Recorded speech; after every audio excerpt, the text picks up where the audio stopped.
પૂર્ણમુદં પૂર્ણમિદં પૂર્ણાશ્ચ પૂર્ણમુદચ્યતે પૂર્ણાશ્ચ પૂર્ણમાદાય પૂર્ણમેવાવશિષ્યતે. ઓમ શાંતિ શાંતિ શાંતિ. મંચ પર બિરાજમાન શ્રી સૌરાષ્ટ્ર પટેલ સેવા સમાજના પ્રમુખ શ્રી કાનજીભાઈ ભાલાળા સાહેબ તથા મહેમાનશ્રી, દરેક વક્તાશ્રી, સાથે સાથે આપણી જે હોસ્ટેલ નિર્માણ થઈ રહી છે તે નિર્માણમાં શારીરિક અને આર્થિક જે યોગદાન આપી રહ્યા છે તેવા દરેક મહાનુભાવોને મારા સત પ્રણામ.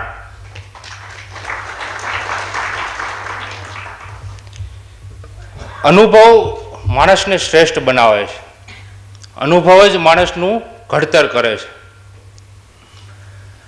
મારી વાત કરું તો મારું ઘડતર અને મને જ્યારે ખબર પડવા મળી ત્યારે એ હતું 10મા ધોરણનું વેકેશન. 2005માં એ વેકેશનમાં મેં 50 રૂપિયા હતા, રોજના 50 રૂપિયાથી મારી કમાણી હતી. એ એક ટીવીના શોરૂમમાં હું કામ કરતો હતો એઝ અ સ્ટોર મેનેજર તરીકે અથવા એઝ અ સ્ટોર લેબર તરીકે. ત્યારબાદ 11 અને 12 ધોરણમાં મને એક કોમ્પ્યુટર ટીચરની જોબ મળી. એમાં મને દર મહિને 2500 રૂપિયા મળતા હતા. ત્યારબાદ કોલેજ દરમિયાન મને બિઝનેસની તક મળી. એ બિઝનેસ એવો હતો કે કોલેજમાં શું હતું કે સબ્જેક્ટ આવે પણ એને કોઈ બુક ના હોય, તો અલગ અલગ ઓથર હોય અને અલગ અલગ એના સબ્જેક્ટ વાઇઝ ચેપ્ટર વાઇઝ આપણે ઝેરોક્સ કરવાની હોય છે. તો એ તક મને ત્યારે એવું હતું કે ક્લાસમાં હું એમાં ઝેરોક્સ બધાને જે જોતી હોય હું કરાવી આપતો હતો ફ્રી ઓફ કોસ્ટ. પછી વિચાર આવ્યો મને અને મારા મિત્રને કે આનો આપણે ઝેરોક્સનો બિઝનેસ કરીએ તો, ઝેરોક્સની દુકાન કરીએ તો. એટલે ત્યારે અમે દુકાન ખોલી અને લગભગ અમે આખા કોલેજનો કોન્ટ્રાક્ટ લીધો. સાથે સાથે આપણા જે બીજી કોલેજમાં આપણા મિત્રો હોય તો એમનો કોલેજનો પણ કોન્ટ્રાક્ટ લીધો. એટલે એમ અમારી શોપ વ્યવસ્થિત ચાલી. એટલે મારો કહેવાનો મતલબ એમ છે કે એ જે ઉંમર હતી ને ત્યારે મારી સાથેના મિત્રો એને એવી ખબર નહોતી કે આપણે આપણો ખર્ચો જે છે એ જાતે ઉપાડવો જોઈએ. અને એ ભગવાનની કૃપા અને વડીલોના આશીર્વાદથી ત્યારથી જ મારા મનમાં એવું હતું કે મારો ખર્ચો છે એ મારે જાતે ઉપાડવો છે. એટલે હું એ મેસેજ આપવા માગું છું કે આજની જે યંગસ્ટર છે એના માતા પિતા જે છે એને હંમેશા કેરિંગ ઝોનમાં રાખે છે. માતા પિતાને એવું હોય જ છે કે મારો છોકરો કે દીકરો કે દીકરી આગળ વધે, પરંતુ એને કેરિંગ ઝોનમાંથી બહાર નથી જવા દેતા. હંમેશા એને ટેક કેર વધારે કરવા મળે છે. અને આજની યંગસ્ટર પણ ખૂબ ઉતાવળી છે કે એમને જે કહેવાય ને કે ભાઈ તરત રિઝલ્ટ જોઈએ છે. જે કામ કરે એનું રિઝલ્ટ એને તરત જોતું હોય છે. અને મેં જ્યારે ઝેરોક્સનો બિઝનેસ કર્યો ત્યારે મેં થોડુંક રિસ્ક અને જે આખો પ્રોજેક્ટ હતો એ મારા ફાધરને પહેલાં રજૂ કર્યો. ફાધરે અપ્રૂવ કર્યો, પછી આપણે બિઝનેસ કર્યો. એટલે કોઈ પણ આપણે રિસ્ક લેતા હોઈએ તો એમાં હંમેશા થોડુંક રિસ્ક એનાલિસિસ કરવું જોઈએ અને ગણતરીપૂર્વકનું રિસ્ક લેવું જોઈએ. મારી કોલેજ પૂરી થઈ પછી મેં ફર્ધર સ્ટડી માટે હું સિંગાપુર ગયો. અને એ સાહેબ મારા સિંગાપુરની જે જર્ની હતી ને એ મારી લાઈફનો એક ટર્નિંગ પોઈન્ટ હતો. કારણ કે ત્યાં મેં એવા દિવસો જોયા છે કે 2 દિવસ ભૂખા રહેવું પડે, તમારે જમવું હોય તો 4-5 કિલોમીટર ચાલીને જવું પડે. કારણ કે નક્કી નાનપણથી જ કર્યું હતું 10મા ધોરણથી કે ભાઈ ખર્ચો આપણે જાતે કરવો છે. ફીઝના રૂપિયા ઘરેથી મળી જતા, પણ આપણે એટલીસ્ટ આપણો સર્વાઈવલ કોસ્ટ છે એ આપણે જાતે મેનેજ કરીએ.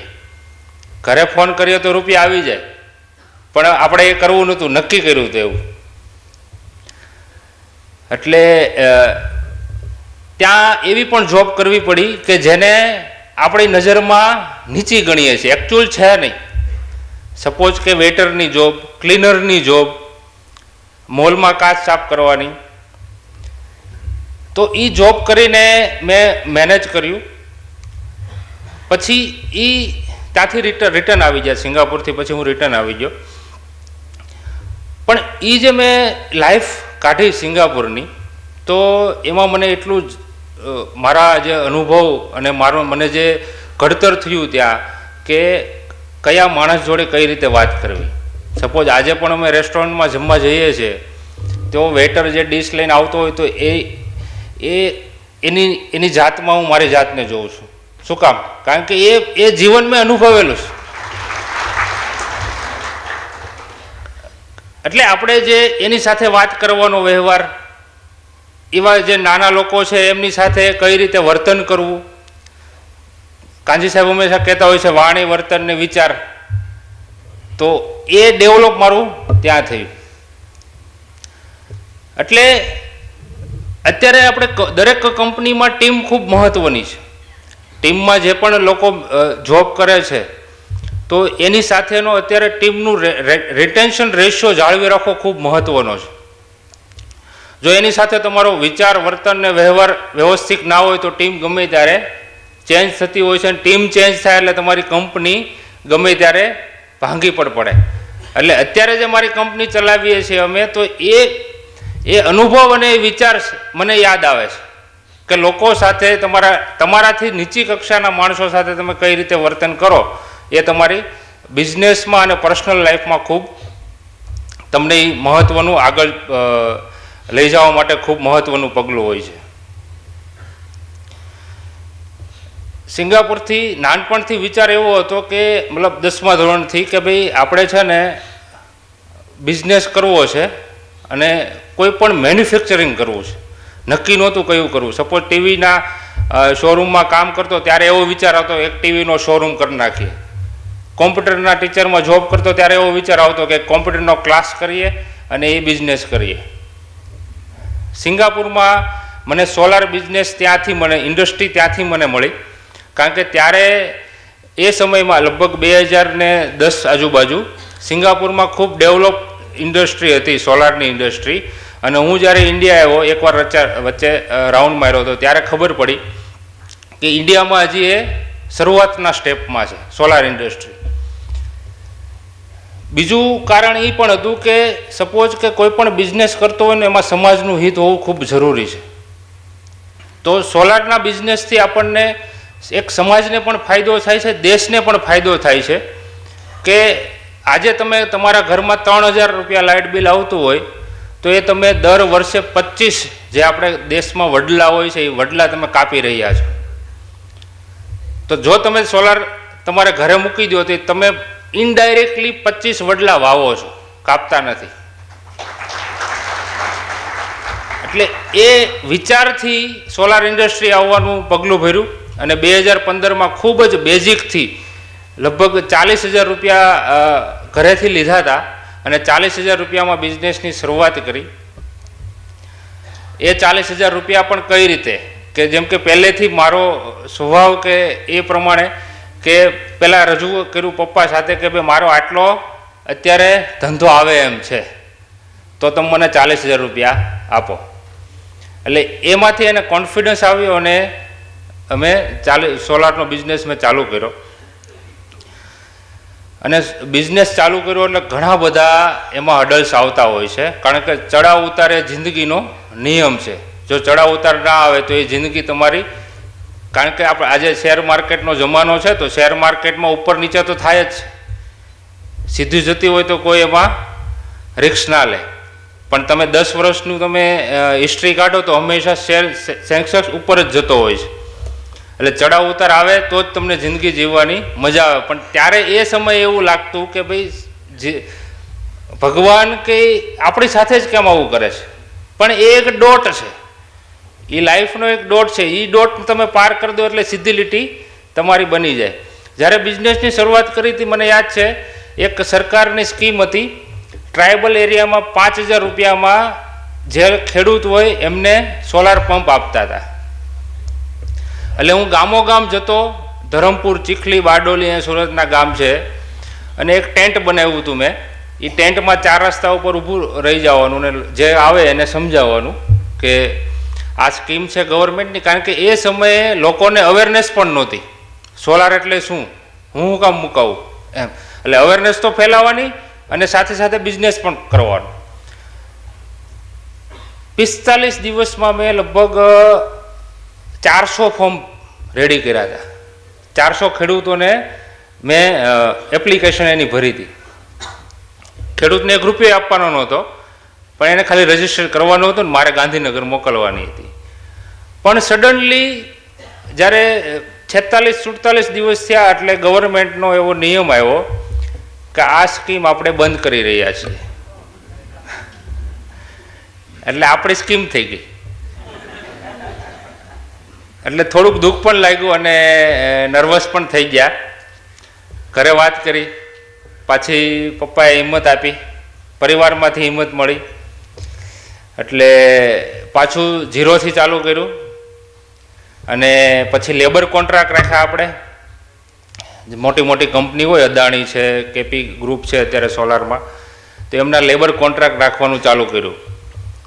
અને ત્યારે હું એક જ હતો, હું જાતે જ ફિટિંગ કરવાનું કોઈના ઘરે, 4 રસ્તા ઉપરથી જે મજૂરો એને લઈ લેવાના અને ગાડી ઉપર પાછળ બેસાડીને જવાનું. એટલે પછી બીજા વર્ષમાં અમે પછી થોડુંક કંપનીનું ટર્નઓવર થયું અને ગવર્મેન્ટમાં ડાયરેક્ટ મેં રજિસ્ટ્રેશન કર્યું અને હું પછી ઓથોરાઇઝ એનો કોન્ટ્રાક્ટર બની ગયા. પછી ડે બાય ડે ગ્રોથ થતો ગયો. પછી અમને લગભગ 2017માં highest EPC player of the ગુજરાતનો એવોર્ડ પણ મળ્યો અને રિપીટલી 2018માં પણ મળ્યો. પછી મારી સાથે મારો ભાઈ, નાનો ભાઈ પણ જોડાઈ ગયો અને અત્યારે ખૂબ જ વેલ એસ્ટાબ્લિશ અમે અનન્યા સોલાર ટેકનોલોજી રન કરી રહ્યા છીએ. 2020માં મેં એક બીજી કંપની બનાવી હતી, એસોટ સોલ્યુશન પ્રાઇવેટ લિમિટેડ. કારણ કે ત્યારે એવો વિચાર આવ્યો કે ભાઈ સોલાર તો આપણે હવે સોલાર ઇન્ડસ્ટ્રી ગ્રોથ થતી હતી, એટલે નવા પ્લેયરો આવતા હતા, તો એ પ્લેયરોને આપણે મટીરિયલ આપવાનું ચાલુ કર્યું, ટ્રેડિંગનો બિઝનેસ. તો આ કંપનીની રચના થઈ એમાં. અને ત્યારે પ્રાઇવેટ લિમિટેડ કરવાનું કારણ પણ હતું, ત્યારે એવો જ વિચાર હતો કે મેન્યુફેક્ચરિંગ સોલાર પ્લેટનું કરવું છે. એટલે 2020માં જે રજિસ્ટ્રેશન કરી નાખી અને એમાં પણ ટ્રેડિંગનો બિઝનેસ ખૂબ વ્યવસ્થિત કર્યો. અને સાથે સાથે ભગવાનના આશીર્વાદ અને વડીલોના આશીર્વાદથી અમે રિસેન્ટલી 1 વર્ષ પહેલાં જ ખાતમુહૂર્ત કર્યું 6.5 વીઘામાં મેન્યુફેક્ચરિંગ કંપનીનું. અને લગભગ આ મંથ એન્ડમાં અમે પ્રોડક્શન પણ ચાલુ કરી દઈશું. ટૂંકમાં કહેવાનું એવું છે કે આપણે કાર્ય હંમેશા કરતું રહેવું જોઈએ. જો અને કર્મ વગર ફળ મળતું નથી.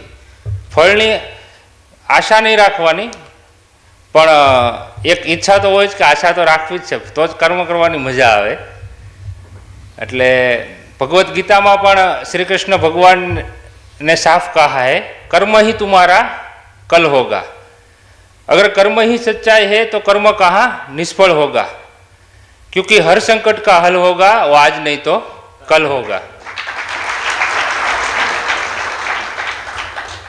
लोहा जितना तपना होगा तो उतना ही, लोहा जितना तपता है तो उतना ही ताकत भरता है.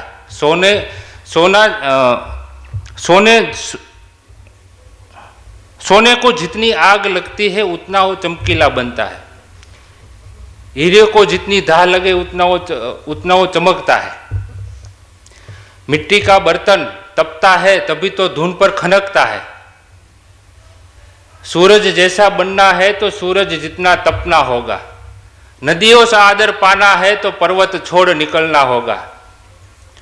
और हम सरदार के वंशज है और हम सरदार के सपूत है, क्यों सोचे राह सरल होगी. वक्त लगेगा पर हमारा हर संघर्ष सफल होगा, क्योंकि हर संकट का हल होगा वो आज नहीं तो कल होगा. धन्यवाद. जय सौराष्ट्र, जय गुजरात, जय भारत.